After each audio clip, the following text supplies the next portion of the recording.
કચ્છી ગુજરાતી સરિતામાના ચેનલમાં આપણું હાર્દિક સ્વાગત છે। આજે હું માર્કેટ ગઈ હતી તો મને કાચા કેળા મસ્ત મજાના જોવા મળ્યા, તે હું લઈ આવી છું। તો એની બનાવશું આપણે વેફર। તો ચાલો આપણે વેફર બનાવવાનું શરૂ કરીએ। પહેલાં મેં કેળા ધોઈ અને કોરા કરીને રાખ્યા છે। હવે એની આપણે છાલ ઉતારીએ। હવે કેળાને આપણે આમ અહીંયાથી કટ લગાવી લેશું અને આ પિલરની મદદથી આપણે છાલ કાઢી લઈએ।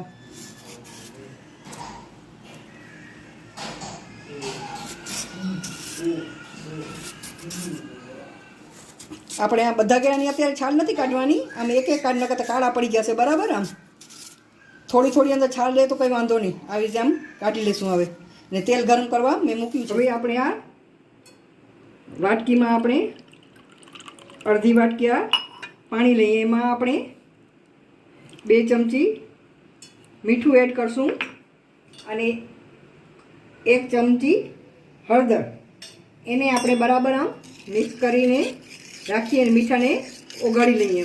હવે બટેકાના સ્લાઇસરની મદદથી આપણે તેલ ગરમ થઈ ગયું છે ને આમ ચિપ્સ આપણે પાડીને આમાં નાખી દઈએ। મીડિયમ તાપે નાખવાનું ને તેલ મીડિયમ તાપે બરાબર ગરમ હોવું જોઈએ।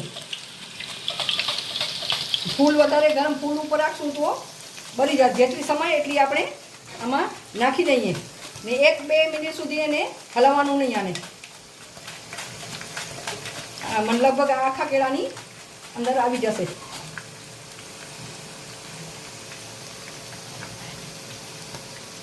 હવે 2 મિનિટ જેવું થઈ ગયું છે, આપણે ચમચની મદદથી એને ઉલટ પુલટ કરી લઈએ। હવે એમાં આપણે આ જે હળદર મીઠાવાળું પાણી બનાવ્યું હતું તે આપણે 2 ચમચ નાખી દઈએ।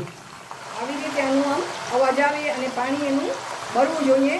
તેના પછી 2 મિનિટ સુધી એને રાખવાની। આવી રીતે આમ જોઈ શકો છો આપણી વેફર આ તરાઈ ગઈ છે। એને આવી રીતે આમ બીજા જારામાં કાઢી લઈએ એટલે તેલ બધું નીતરી જાય। મસ્ત મજાની કેવી આમ કડક કડક થઈ છે, બજાર જેવી જ, બજારથી પણ સરસ। આને એક ગાળાને તરતા 5 કે 6 મિનિટ જેટલો સમય લાગે છે। આવી તેલ નિતારી લઈશું આપણે બધું, બરાબર। આમ ને આવી થોડી વાર આપણે વાટકા ઉપર રાખી દઈએ એટલે તેલ આવી રીતે આમ રાખી દેવાનું એટલે તેલ નીતરી જાય। એવી રીતે આપણે બીજું ગાણું હવે બનાવી લઈએ। એમાં તરાતી હતી ત્યારે જ મેં આ છાલ કાઢી છે ને હવે આ બીજું ગાણું આપણે આવી રીતે આમ નાખી દઈએ। આમાં છેલ્લે આમાં ધ્યાન રાખવાનું, હાથમાં વાગીને જાય એનું ધીમેથી કરવાનું। આવી રીતે બધી વેફર પાડી નાખવાની। આવી આને પણ આપણે 2 મિનિટ થઈ ગઈ છે, આમ હલાવી લીધું છે। હવે આમાં પણ આપણે આ 2 ચમચ આ હળદર અને મીઠાવાળું પાણી એડ કરી લઈએ। જ્યારે પણ બનાવીએ ત્યારે આમાં એડ કરવાનું આવી રીતે જ આમ। હવે આપણું આ બીજો ગાણું પણ થઈ ગયું છે, એને પણ આપણે કાઢી લઈએ। તમે 1 કેળાની પણ વેફર બનાવી શકો, 2 કેળાની પણ બનાવી શકો અને કિલાની બનાવો, ગમે એટલા કિલાની તમે આમ આવી રીતે બનાવી શકો છો।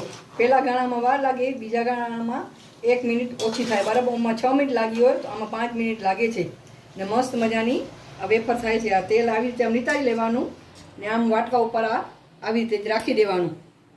આવી રીતે આપણે બધી વેફર બનાવી લઈએ। આવી રીતે આપણે વેફર આ બધી તળી લીધી છે ને આ મોટી હવાઈ ચાળણીમાં રાખી દીધી છે, જેથી હવાઈ પણ નહીં અને તેલ શોષાઈ જાય।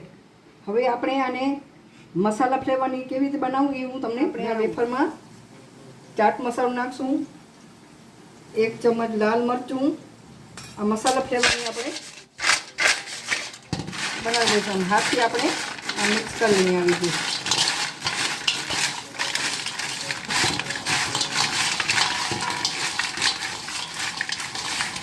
આપણે આ મસાલા ફ્લેવરની વેફર બનીને તૈયાર થઈ ગઈ છે।